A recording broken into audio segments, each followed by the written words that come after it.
Perkenalkan, nama saya Aldi Trucaksono. Saya dari kelas karyawan. Pada video saat ini, saya akan menjelaskan tentang model-model komunikasi.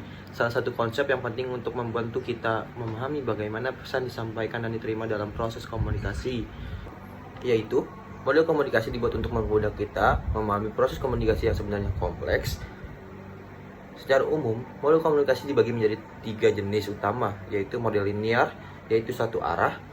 Model ini menggambarkan komunikasi sebagai proses yang berjalan dari pengirim ke tempat penerima tanpa umpan balik.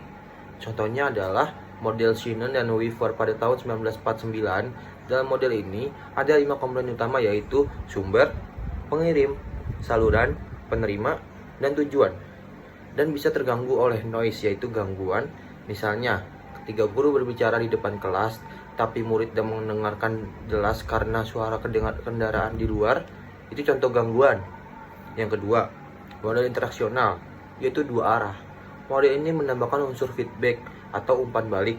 Artinya, komunikasi tidak hanya satu arah, tapi terjadi pertukaran pesan antara pengirim dan penerima.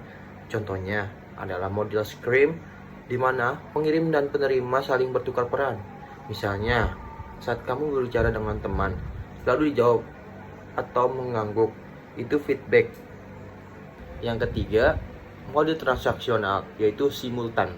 Dalam model ini, pengirim dan penerima berkomunikasi secara bersamaan, saling memengaruhi, dan memperhatikan konteks sosial. Komunikasi tidak lagi dilihat sebagai proses terpisah, tetapi terjadi secara dinamis dan terus-menerus. Contohnya, saat diskusi di kelompok, semua anggota bisa berbicara, menanggapi, dan mengaruhi arah pembicara. Setelah membahas 3 model utama tadi, penting juga untuk kita memahami bahwa tidak ada satupun model yang paling sempurna. Satu, yaitu model linear, membantu kita memahami dasar penyampaian pesan. Dari model interaksional, menjelaskan pentingnya feedback dan interpretasi makna. Dan yang terakhir yaitu model transaksional, memperlihatkan bahwa komunikasi bersifat kompleks, dinamis, dan dipengaruhi konteks sosial.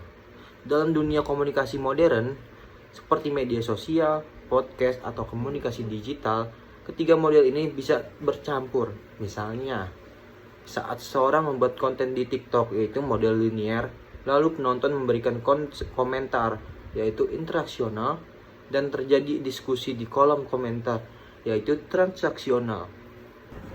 Jadi, dapat disimpulkan bahwa model komunikasi membantu kita memahami arah, proses, dan interaksi dalam komunikasi, mulai dari model linear yang sederhana hingga model transaksional yang sangat kompleks.